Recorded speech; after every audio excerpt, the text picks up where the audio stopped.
संतों के अनुसार हमारे कर्मों की इतनी प्रधानता है कि इन्हीं का कुल योग यह तय करता है कि हमारी मृत्यु कब और कैसे होगी।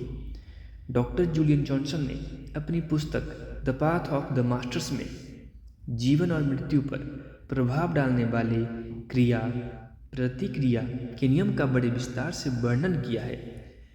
कर्म सिद्धांत पर उनकी चर्चा से उदाहरण लेते हुए हम अपनी बात इस तथ्य से आरंभ करते हैं कि सबको एक न एक दिन मरना है। इंसान या जानवर, अमीर या गरीब, तंदुरुस्त या बीमार, कोई भी मृत्यु से बच नहीं सकता। सबको मौत के द्वार से गुजरना पड़ता है। आत्मा ने जो शरीर धारण किया है उसे वह त्यागना ही पड़ेगा। हम सब जानते हैं कि इस दुनिया को एक दिन तो छोड़ना है, लेकिन कब यह किसी को नहीं पता। जब मौत आती है तब आत्मा शरीर से सिमटना शुरू करती है। सिमटा पैरों के तलवों से लेकर सिर की चोटी तक होता है। सारा शरीर शून्य हो जाता है। जब आत्मा की चेतन धाराएं माथे के बीच के बिंदु पर केंद्रित हो जाती है तब सांस आना बंद हो जाता है और सारी शारीरिक क्रिया रुक जाती है। उस समय आत्मा शरीर को त्याग देती है और व्यक्ति की मृत्यु हो जाती है। मरने के बाद कर्मों के लेन देन के कुछ अंश को चुकाने के लिए उस व्यक्ति को फिर इस धरती पर आना पड़ता है। यदि उसने अपना पिछला जीवन गलत तरीके से बिताया है तो हो सकता है कि उसे कठिन परिस्थितियों में जन्म लेना पड़े। यदि उसने एक आदर्श जीवन व्यतीत किया है तो भी उसे वापस यहाँ आकर अपने कर्मों का अच्छा फल भोगना पड़ेगा।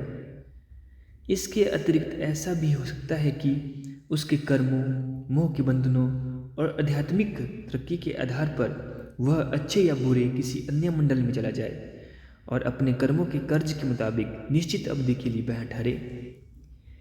मृत्यु के बाद आत्मा के समक्ष यही संभावना है। हर आत्मा को अपने जन्म में उतना ही प्राप्त होता है जितना उसे अर्जित किया है। उसे अपने कर्मों का फल निश्चय ही भोगना पड़ता है।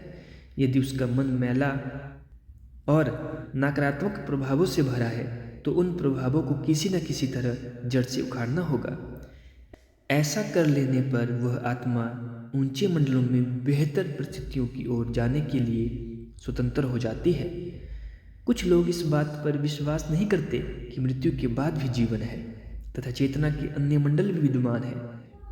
लेकिन इससे ज़्यादा हैरानी की बात क्या होगी कि इसमें जब हम यह बातें पढ़ या सुन रहे हैं, हमारे पैर कहने को तो जमीन पर टिके हैं, मगर असल में हम एक ऐसे ग्रह की सतह पर बैठे हैं जो 66,000 मील प्रति घंटे की रफ्तार से सूर्य के इर्द गिर्द घूम रहा है और वह सूर्य अंधकार में लटका हुआ एक आग का गोला है। यह कोई कहानी नहीं है बल्कि एक सच है।